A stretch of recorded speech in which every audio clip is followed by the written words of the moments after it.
let me welcome you to your summer online trigonometry class. My name is Stacy Keene, and I'm going to take a little bit of your time today to walk you through the course and how I have it set up.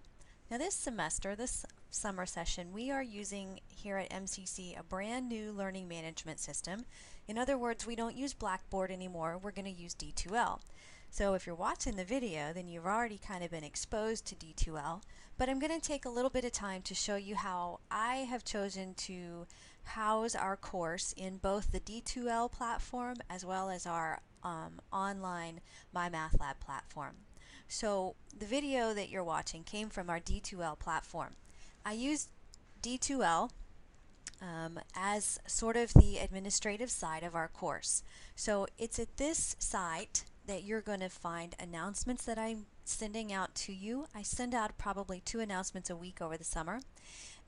Along with announcements, if you scroll down in the page, you should have already seen that my contact information is listed here.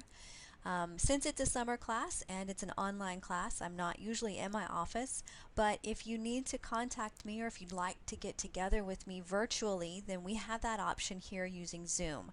Just send me an email letting me know that that's something you'd be interested in. In the center of the page, you can see a calendar as well as events that I've already got uploaded on the calendar. And then the other information that you see listed here is a link that's going to take you directly to our MyMathLab course, which I'll be able to explain to you in a few minutes. Some other information that I find my students might not be aware of is our math lab. We have a math lab here on campus. If it is available, if it's an option to you to be able to come up here on campus, I would encourage you to be able to do that. They have early morning hours all the way into the evening hours here on campus Monday through Thursday. They have a limited time on Friday if that's an option for you. But it's walk-in tutoring as well as computers to be able to sit down and use and do your homework in. It's a great resource if you're struggling and you are looking for some extra help. Now past that, you'll find down here I have a little, I don't know, an activity, so to speak, using Quizlet. Now I don't know if you're familiar with Quizlet or not, but it's a learning tool. Generally you think of it as a flashcard tool. I'm using it here to kind of remind you or familiarize you with some of the items that you're going to need to memorize or at least know about here in Trig. We do have a portion of the course where you are going to have to memorize the trig function values for the unit circle, and I'll be posting flashcards for that. So play around with Quizlet if you're not already familiar with it, and you can do that by doing this study here. So this is the home page that has, like I said, the announcements, and that's what you're going to be looking at every time you log into the course. The content section of our D2L course is obviously, where you found the orientation video. Along with the orientation and getting started information is where the course documents are. So the course documents are going to contain the syllabus, the weekly calendar, the suggested weekly calendar for you to be able to print, as well as the MyMathLab course ID, which is what you need to be able to enroll in that portion of our class. So let me take just a few minutes to go over, highlight a few items out of the course syllabus. In the syllabus, you will find down here for the required text that I don't require an actual physical copy of the textbook, but I do require that you purchase the access code for the textbook. So the access code is tied specifically to the book that we'll be using in the course, and it gets you the online portion of our textbook, which is also where the homework and the assignments are going to be contained. So you must purchase the access code. And another thing that I wanted to talk with you about is the graphing calculator. You're not required to purchase a graphing calculator if you don't already have one for this course. Technology is a wonderful thing nowadays, and there are some online options that are available to you. One of my favorite options is this Wabbit calculator emulator that you see here. And the reason I like it is because it is almost an exact replica of an 83 or an 84 graphing calculator that we would use, and it's free.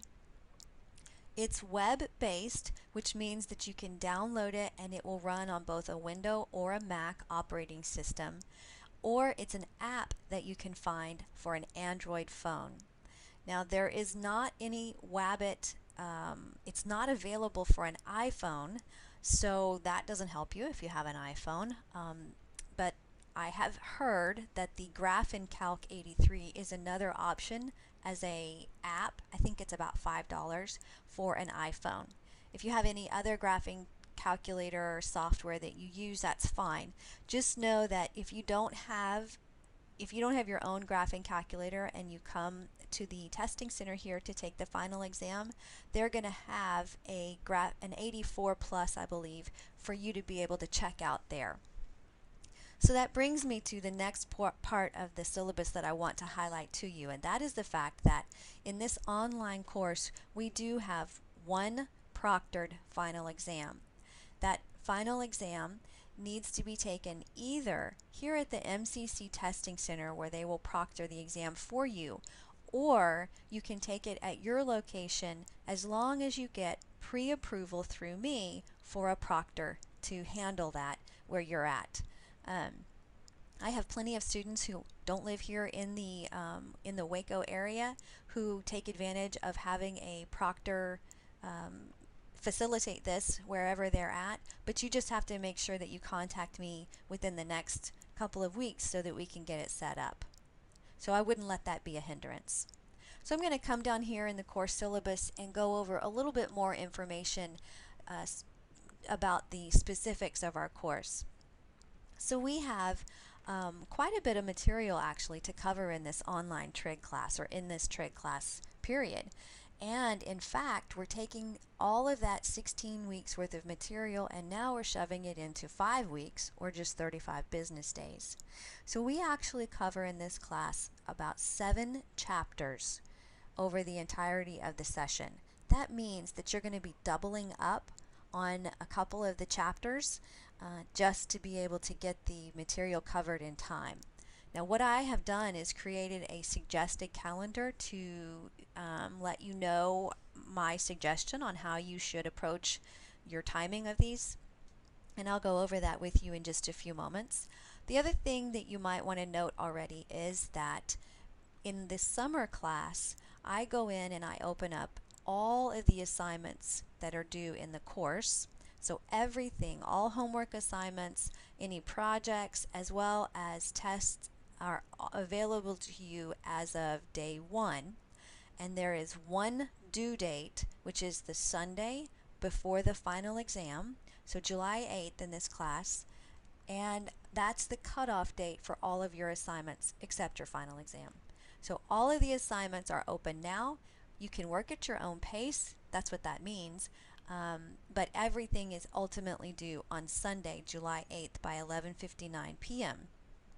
And then you take the final after that. So in this class, the way that we do assessment, or the way that you practice whatever it is that we're covering, comes from homework and mostly tests. So the homework that we have is going to be in the online My Math Lab portion. And again, I'll show you that in just a moment. But the homework is up there. You'll have an unlimited amount of attempts at the homework, and homework will be covered for every section that we have in the course. Past that, we have a couple of quizzes, or maybe 1 or 2 quizzes I believe, that are online, but we also have some projects that are contained within the course. So the quizzes and projects make up a little bit, another chunk, so to speak, of your course. And then past that we have the tests. Now I already said that we have 7 chapter tests during the course. You can see what each one of them covers, obviously from the weekly calendar, and these tests are going to come from homework, any online quizzes, any lectures that the lectures that I've given as well, and they're going to be similar problems. Not every single one is going to be exactly the same by any means, but they should be similar to the problems that you've been practicing on.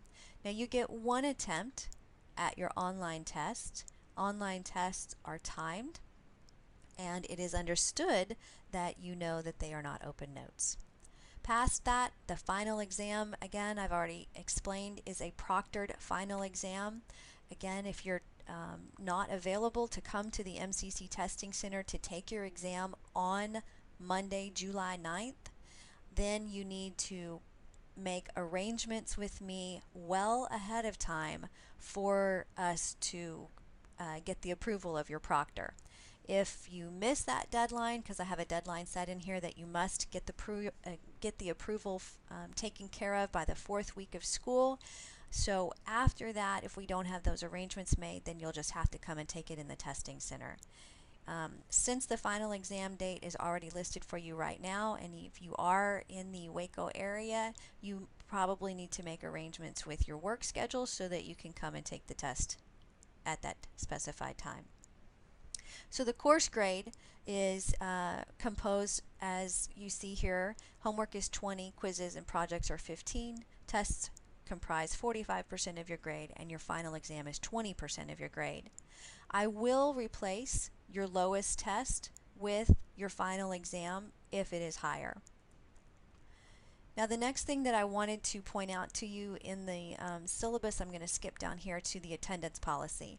So in an online class, it kind of seems a little awkward to have, what are you talking about with an attendance policy since it's online? Online, the attendance, the way that I take attendance in the online class has to do with you having activity in the course. That means that you have to be answering questions in either the homework, the quizzes, or the tests. And anytime that you have an entire week with no activity, so none of those things that I just related to you, anytime that you have 1 week with no activity, that counts as an absence. And because we only have 5 weeks in the course to begin with, you're only allowed for that to happen 1 time out of the session that we're in.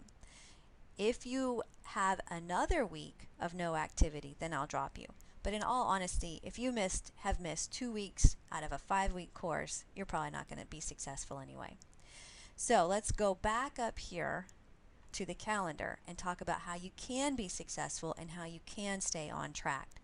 Now again, this is a suggested calendar since I have all of the assignments opened up as they are on day 1. But what I've done is gone through the chapters that we'll be covering during this course, and I've tried to group them and encourage you to complete as many as you can in the following way.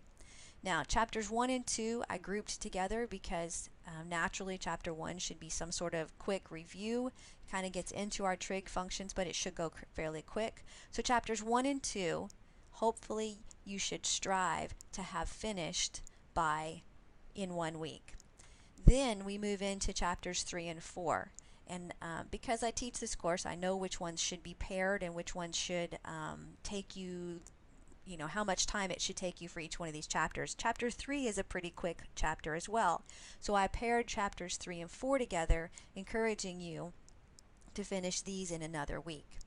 That leaves you with chapter 5 and 6 to handle and to tackle 1 chapter per week. The reason for that is because historically chapters 5 and 6 are the most difficult chapters in the course, and therefore they are the most time consuming. So in this accelerated class that we're doing anyway, if these are the 2 most difficult chapters and possibly take the most time, you are going to probably want to spend 1 week for each one of the chapters. That leaves us with whatever we cover in chapters 7 and 8, which is kind of a combined section. That's going to finish us off for the 5th week. So I would highly encourage you to try to stick as closely to this schedule as you can so that you don't fall behind. Now you see also that I have your unit circle project listed in here as well as your polar graphing project. The polar graphing project, which comes kind of down here towards the end, is already available to you, and quite honestly it doesn't really contain any information that you have to have had beforehand in order to complete it. So if you can get on the polar graphing project as soon as possible, that would probably be helpful as well. So again, attendance is taken by you completing homework assignments or by you even working in the assignments. And you can see how if you were to miss 2 weeks worth of this material, you would really be far behind in the course. I think that that's all of the information in the syllabus that I want to cover with you in this orientation. Understand that you're going to want to go in and read over the rest of that document since you're going to be responsible for that information. Plus it has some helpful links in it for MCC. Now the next thing that I want to show you is, of course, the weekly calendar, which is the same spreadsheet or the same table that I just showed you in the previously. I encourage you to print that out and set it next to whatever you are using, probably your computer or whatever, so that you can try to manage your time for the next 5 weeks. The last document that is important to you is going to be the course ID for our My Math Lab portion. So if you have already used a My Math Lab with any of our other math classes here at MCC, you're probably already familiar with it. If you haven't, then you're going to be registering as a new student. But what you need to know is that right here on item number 4, this number that I just highlighted is the course ID number that is specific to our summer trig class, and it's going to get you into the online portion of the class. You can see there's information in here on how you would register as a brand new student. If you are and what you do if you sign in later, and then finally how you would go about, because you can also sign in temporarily. So if you haven't purchased the access code for this yet, you still can get going on the lectures and the homework, and you have a temporary access for 13 days. So that is the important documentation for the course.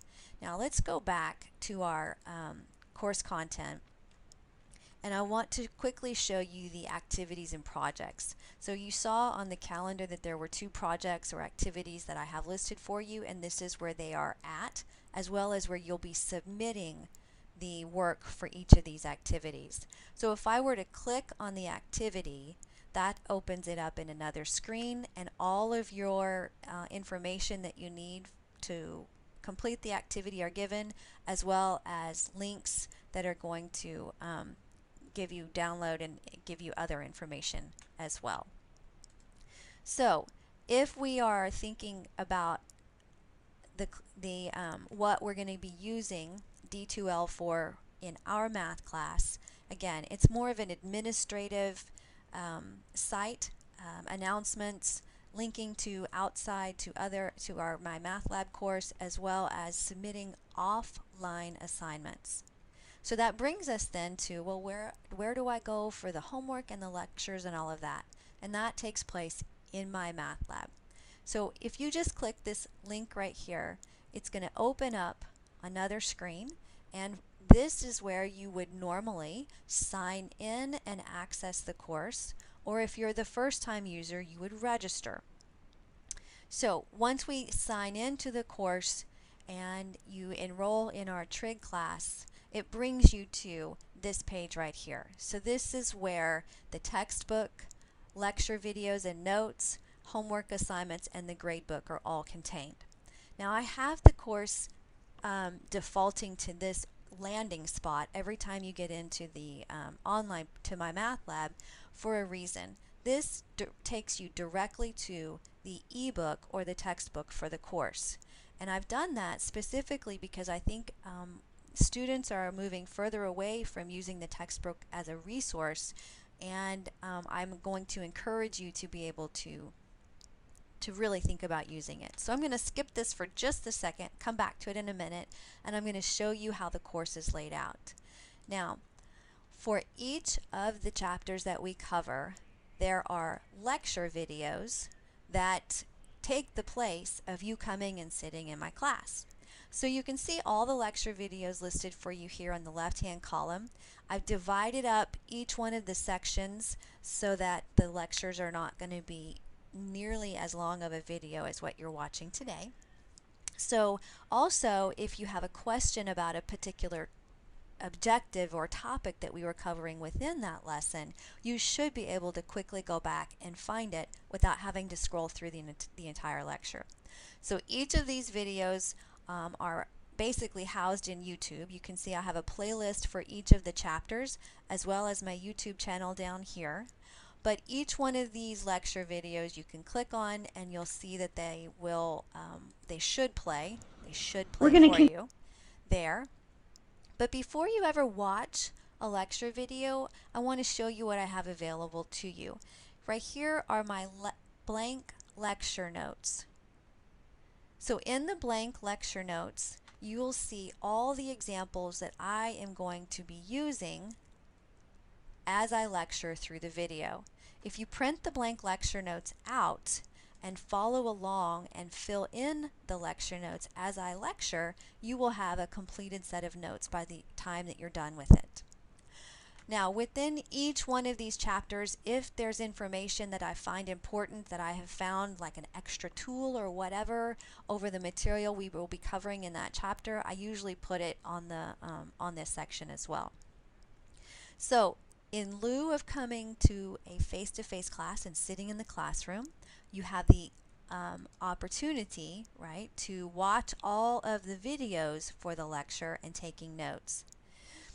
One of the advantages, I would say, to that would be that you can always stop the video and rewind it if you didn't catch what I said. You know, you can't do that in class, which is kind of nice.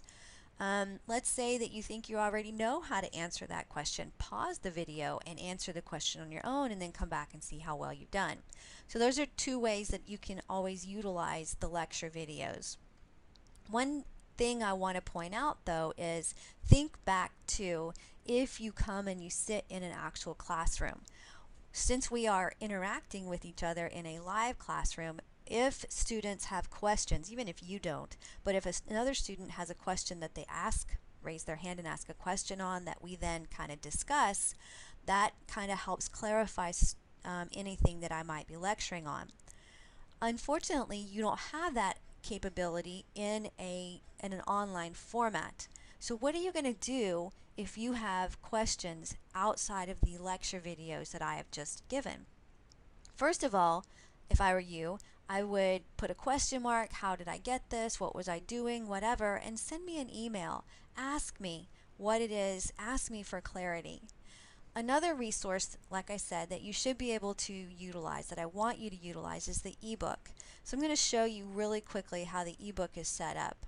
And I'm going to get us into chapter 2 because I think it's a little more interesting. Let's go to section 2.1.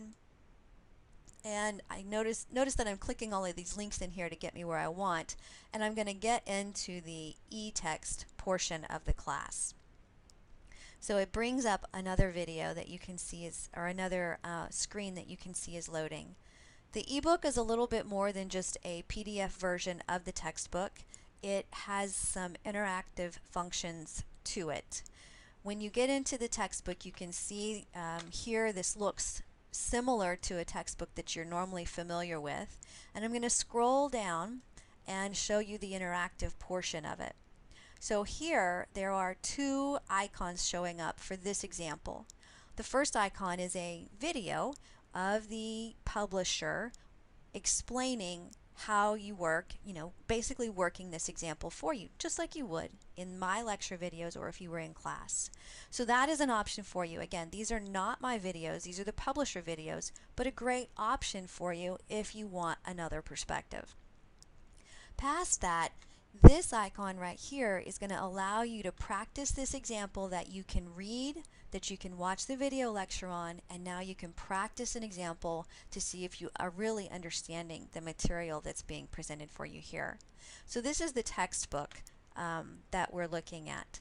Now, other than reading, and I will say that I really am pleased with this textbook. It does read very well.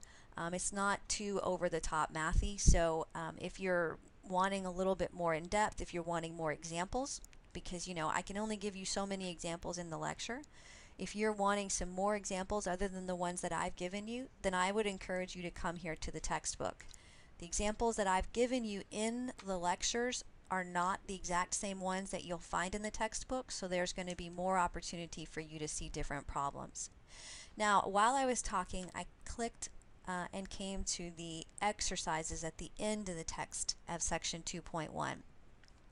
So again, anytime you're needing more problems to practice because maybe you feel like you're not understanding or whatever, the exercises at the end of the textbook are a great resource for you. You can see that you try it type example icon available for you right here, which would give you opportunities to practice these examples similar to these examples right here. And I will say that the answers to the odd problems that you see are given at the end of the textbook, just like it would be in a regular textbook. So I would encourage you to utilize the ebook and as a resource and as you move through this course.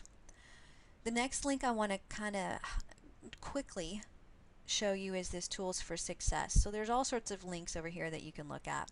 The one I want to point out to you, two I want to point out. First of all, you can get graphing calculator help if you need it.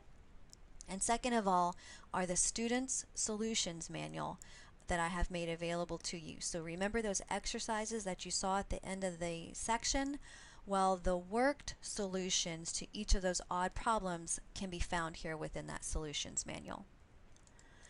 So moving back now to once you've watched the lecture video and taken notes, how do you go about practicing the problems? That's going to come here under the homework and tests. So if we look at the homework and tests, and I'm going to go in and I'm going to click on just any of these problems. Let's look at homework section 2.1 and I'm going to click on problem 18. So I'm going to bring the window back over here for you to see. So this is what the homework screen is going to look like.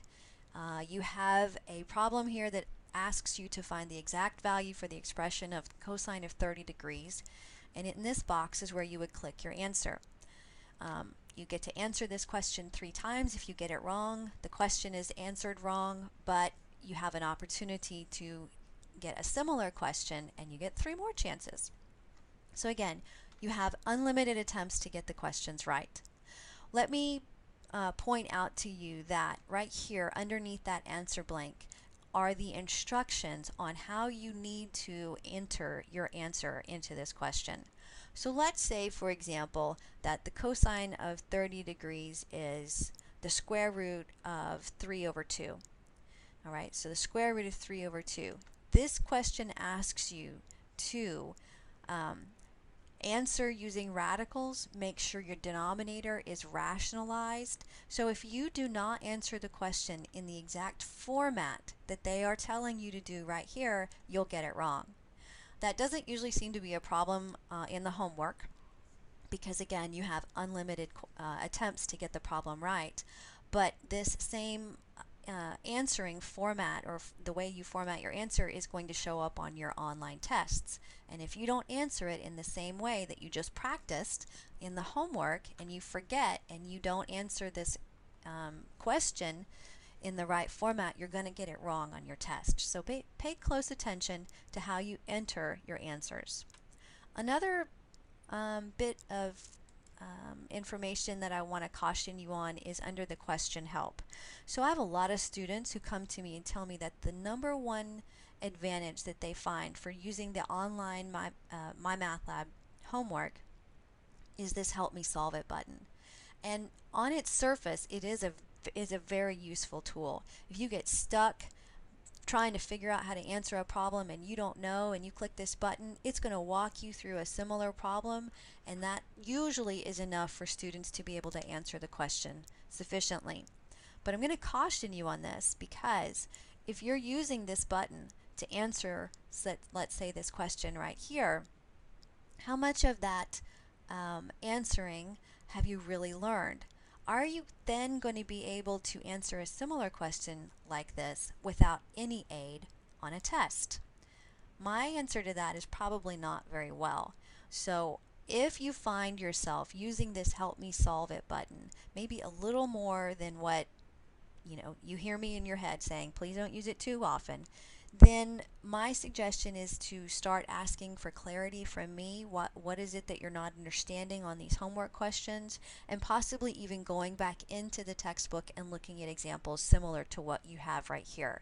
So right here, this 2.1.51 tells you that there is a problem similar to this that's found in these in the exercises for section 2.1, and it's going to be similar to exercise 51 out of those exercises. So there's ways for you to practice without using that help me solve it.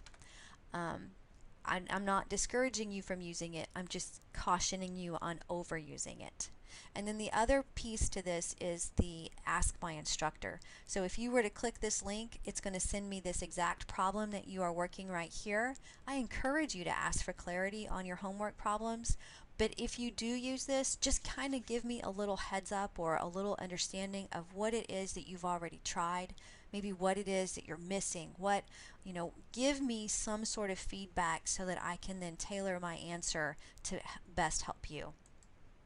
So underneath the homework and the tests button is where all of the assignments are contained that are online. Notice that it defaults simply to the homework section, but if I click that link, that drop down link, and I do all assignments, you will see that the tests showed up as well. Since all of your assignments, with the exception of I think 2 of them, are contained within this online system, this grade book right here is your grade book, and you should know what your grade is in the class almost at all times. So that's all I have to tell you about your trig course. I will tell you that trigonometry is one of my favorite classes. It's a great departure from just your typical straight algebra class. It's just really a lot of fun. You are going to want to memorize the unit circle and the beginning, that information from chapters 2 and 3 to make the rest of the course go well. But I encourage you to ask lots of questions, and good luck in the class.